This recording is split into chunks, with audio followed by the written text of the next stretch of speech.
네, 안녕하십니까. 더불어민주당 검찰독재대책위원회 안귀령 위원입니다. 지난 15일 이재명 대표에 대한 공직선거법 사건 1심 선고가 있었습니다. 징역 1년에 집행유예 2년이 내려졌고요. 관련해서 더불어민주당 검찰독재대책위원회의 입장 발표가 있겠습니다. 먼저 참석하신 분들 소개해드리겠습니다. 한준호 위원장님 참석하셨습니다. 박균택 위원님 참석하셨습니다. 김남희 위원님 참석하셨습니다. 김동아 위원님 참석하셨습니다. 김문수 위원님 참석하셨습니다. 이용우 위원님 참석하셨습니다. 네, 이어서 기자회견문 낭독이 있겠습니다.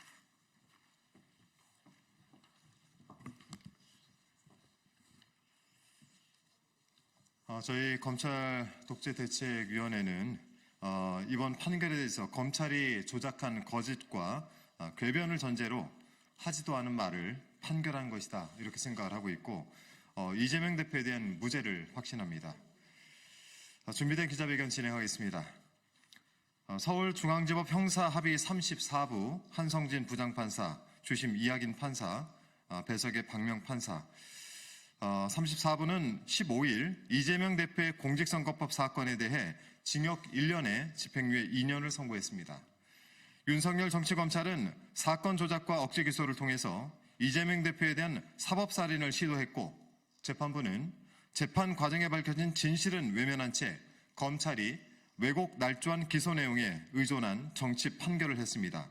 도저히 납득할 수가 없습니다. 첫째, 이재명 대표가 국민의힘 의원의 사진 조작에 관해 설명을 했을 뿐인데 검찰의 궤변을 전제로 잘못된 판결을 했다라는 말씀을 좀 드리겠습니다. 재판부는 이재명 대표가 해외 출장 기간 중 김문기와 골프를 치지 않았다는 것이 허위 사실이라고 판단을 했습니다. 그런데 이재명 대표는 김문기와 골프를 쳤다 안 쳤다 이 이야기를 한 적이 없습니다. 이재명 대표는 채널 A방송 이재명의 프로포즈 청년과의 대화에 출연해서 국민의힘 박수영 의원이 올린 사진이 조작된 것이라는 사실을 확인해 준 것뿐입니다. 2021년 12월 국민의힘 박수영 의원은 이재명 대표를 포함해 10명이 찍힌 단체 사진에서 4명 부분만 도려내 마치 4명이 골프를 친 것처럼 조작한 사진을 본인의 SNS 계정에 올려 여론몰이를 했습니다. 이에 이재명 대표는 이를 설명한 것인데, 재판부는 검찰의 왜곡된 주장을 그대로 인정하면서 이재명 대표가 해외 출장 기간 중에 김문기와 골프를 치지 않았다는 것이라고 판단을 하였습니다. 해당 발언을 있는 그대로 판단하지 않고 경위나 목적 등을 제멋대로 추측해 이재명 대표가 하지도 않은 발언을 거짓이라고 자의적으로 판단한 것으로, 이는 정치 검찰이 정치권과 야합한 결과를 재판부가 동조한 꼴입니다.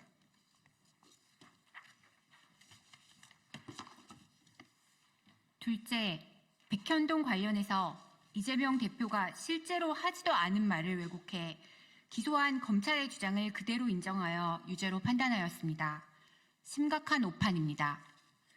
이재명 대표가 경기도지사 시절인 2021년 10월 국회 국정감사장에 증인으로 출석하여 했던 발언을 허위사실이라고 판단했는데, 이 역시 검찰이 이재명 대표 발언을 악의적으로 편집하고 왜곡한 것을 그대로 인정한 것입니다. 즉, 이재명 대표가 실제 하지도 않은 말을 만들어서 유죄로 판단해버린 셈입니다. 재판부는 의무조항에 근거한 국토부의 요구에 따라 어쩔 수 없이 한 것이 아니라 스스로 검토하여 변경한 것이고, 의무조항을 근거하여 용도 변경을 해주지 않을 경우 직무유기를 문제 삼겠다고 협박당하였다고 볼 수 없다고 판단했습니다. 그런데 자세히 살펴보면 이명박 박근혜 정부 당시 공공기관이 지방이전과 공공기관이 떠난 부지 용도 변경 매각은 국가 시책이었습니다. 성남시에는 이전 대상 공공기관이 5개나 있었는데 성남시장으로 재직했던 이재명 대표는 이와 관련한 상황을 국정감사장에서 국회의원들의 질문에 일문일답하며 즉흥적으로 설명합니다. 이재명 대표가 식품연구원 등 5개 공공기관 부지에 대하여 혁신도시법상 의무조항과 이에 근거해 직무유기 등을 문제 삼겠다는 국토부의 협박이 있었는데, 성남시는 조금만 반영해주겠다는 방침으로 기자회견까지 했고, 그 결과 5개 공공기관 부지의 매각이 몇 년간 안 되고 있었다는 취지로 발언하면서 정작 백현동은 마지막에 언급합니다. 나머지 백현 이 부분은 아파트 분양하겠다고 해서 저희가 해주지 않고 버티다가 국토부가 식품연구원에만 별도로 협조 요구 공문을 보냈는데 그것은 법률에 의한 요구여서 어쩔 수 없이 용도 변경해줬다고 말합니다. 그런데 이번 판결은 검찰이 중간 발언을 쏙 빼먹고 짜깁기해 기소한 것을 그대로 인용하여 판단했습니다. 이재명 대표가 말한 내용 전체를 대상으로 판단해야 함에도 앞부분에 언급한 의무조항, 맨 마지막에 용도 변경해줬다만 엮어서 의미가 완전히 달라진 발언이 허위라고 우긴 셈입니다. 당시 국정감사 발언 전체를 제대로 읽어보면 쉽게 파악할 수 있는 부분입니다. 해당 회의록을 검찰 독재대책위원회 유튜브 채널에 올려놓았으니 직접 눈으로 확인해 보시기 바랍니다. 그리고 당시 2013년 3월 22일 SBS 방송을 보더라도 당시 지방으로 본사를 옮기는 공기업이 가장 밀집해 있는 곳이 바로 성남 지역인데 성남시는 공기업이 이전하는 자리에 대기업 본사나 연구개발센터를 유치한다는 계획이었다. 하지만 당시 박근혜 정부는 성남시의 이런 입장을 크게 고려하지 않는다고 보도한 바 있습니다. 당시 분위기와 함께 되려 브로커가 개입할 것을 우려했던 상황도 엿볼 수 있습니다. 이렇듯 중앙부처와 성남시 사이에는 공공기관 이전을 둘러싸고 갈등이 심했었습니다. 이재명 당시 성남시장은 성남시의 베드타운화를 막고 자족도시로 만들고자 많은 노력을 하였습니다. 이에 성남시는 공공기관이 이전한 부지도 주거용이 아닌 업무용이나 상업용지로 활용할 계획을 가지고 있었으나 국토부와 식품연구원은 주거용으로 강력히 요구하고 있어 갈등이 발생하였던 것입니다. 국책사업이라 협조를 전혀 안 할 수가 없어 성남시에 조금이나마 도움이 되는 방향을 모색 부득이하게 준주거지역으로 절충하게 된 것입니다. 이런 상황은 여러 객관적 자료에서 확인되며 이재명 대표가 2021년 국정감사에서 했던 발언과도 일치합니다.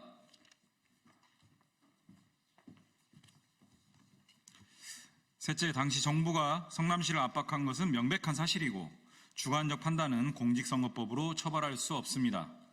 이재명 대표의 협박을 해서라는 말은 국토부가 성남시를 압박했던 그 당시의 분위기를 표현한 것입니다. 국토교통부가 협조 요청 공문을 수차례 보냈었고 백현동 식품연구원 부지를 특정해 보낸 공문도 3회나 있었습니다. 대통령 주재회의, 청와대 비서관 주재회의에서의 용도 변경 요구, 안행부의 이행실적 점검, 국책사업에 협조하지 않으면 직무유기로 문책한다는 국무총리 지시 하달, 도시계획 공무원 소환 회의, TF 구성, 감사원의 매각 지연에 대한 감사 실시 등이 있던 상황에서 일개 기초지자체인 성남시가 압박을 느꼈을 것은 당연합니다. 그런데도 이번 판결은 검찰의 입맛에 맞는 일부 내용만을 가지고 협박을 당하였다고 볼 수 없다라고 판단했습니다. 더 심각한 것은 이재명 대표에게 유리한 법리적 판단은 아예 생략해버렸다는 점입니다. 공직선거법 처벌 대상은 후보자의 행위여야 하는데 협박을 해서든 협박을 당해서든 이는 후보자의 행위가 아닙니다. 검찰이 국토부가 협박했다로 기소했다가 협박당했다는 수동태로 공소장을 변경했지만 그런다고 국토부의 행위가 이재명 대표의 행위로 되는 것은 아닙니다. 그런데도 재판부는 이 부분에 대해 판단하지 않았습니다. 국토부는 후보자가 아닌 제3자라 국토교통부가 협박을 했다는 것은 공직선거법 구성요건에 해당하지 않고 협박을 당했다는 것 역시 후보자의 행위가 아니라 구성요건이 되지 않습니다. 용도 변경의 이유를 따진 것이라면 행위의 동기는 주관적인 판단의 영역이라 후보자의 자질에 관한 공직선거법 영역이 아닙니다.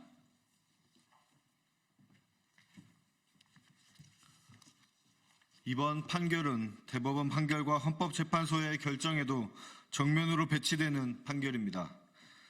1심 재판부는 표현이 선거인에게 주는 전체적인 인상을 기준으로 판단하여야 한다는 법리를 들었습니다. 그러나 이 대법원 판례의 취지는 말한 내용 그대로 인정해야지 그 말을 한 주관적 사정이나 목적을 함부로 추측해서 그 의미를 확장해서 가는 것은 금지된다는 것입니다. 이는 1심 재판부가 짜맞춰진 결론을 위해 판례에서조차 필요한 부분만 취사 선택해 해석, 왜곡된 판단을 한 것입니다.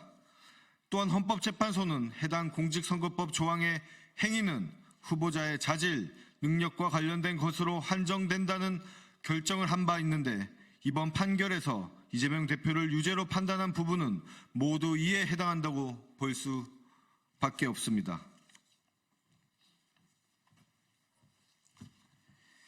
다섯째, 이재명 죽이기 정치 판결입니다. 불의가 법이 되면 저항이 의무가 됩니다. 끝까지 함께 싸웁시다. 재판부는 3년 전 대선 과정에서 했던 말 한두 마디를 비틀고 증언을 취사 선택하여 판결함으로써 윤석열 정권을 견제할 유일한 대안인 제1야당 대표의 정치 생명에 심대한 타격을 주었습니다. 이번 판결은 정치검찰이 조작한 기소 내용을 근거로 삼았기 때문에 전제부터 잘못된 판단이고 인식의 영역을 처벌할 수 있음을 보여줌으로써 표현의 자유를 심각하게 위축시킬 판단입니다. 이는 윤석열, 김건희 국정농단으로 인한 정권의 위기 상황을 오직 이재명이라는 정적 제거와 제1야당인 민주당 탄압을 위해 모면해 보려는 치졸한 공작에 야합한 정치 판결인 것입니다. 이제 첫 번째 재판의 1심이 끝났을 뿐입니다. 오는 25일 두 번째 재판의 1심 선고가 있고 아직 재판이 시작되지 않은 사건도 있습니다. 남은 재판에서 사법부의 현명한 결정을 기대합니다. 역사는 거대하고 도도하게 흐릅니다. 오늘은 역사의 한 조각일 뿐입니다. 지금은 잠시 거꾸로 가는 것 같아도 역사는 항상 전진했음을 우리는 압니다. 불의가 법이 되면 저항이 의무가 됩니다. 우리는 이재명 대표를 중심으로 흔들림 없이 싸워 나갈 것입니다. 안개가 걷히면 반드시 실상이 드러난다는 사실을 잊지 맙시다. 앞으로 가야 할 길이 아무리 길고 고단하더라도 국민만 바라보며 인권과 민주주의를 위한 투쟁에 끝까지 함께합시다. 사필 규정할 것입니다. 2024년 11월 17일 더불어민주당 검찰독재 대책위원회. 네, 기자회견 중에 저희가 정정을 해야 될 부분이 하나 있어서 말씀 좀 드리겠습니다. 저희가 네 번째 저희 입장을 발표하면서 헌법재판소는 해당 공직선거법 조항의 행위는 후보자의 자질, 능력과 관련된 것으로 한정된다고 결정한 바 있는데 이번 판결에서 이재명 대표를 유죄로 판단한 부분은 모두 이에 해당한다고 볼 수 없습니다.로 정정을 하겠습니다. 이상입니다. 고맙습니다.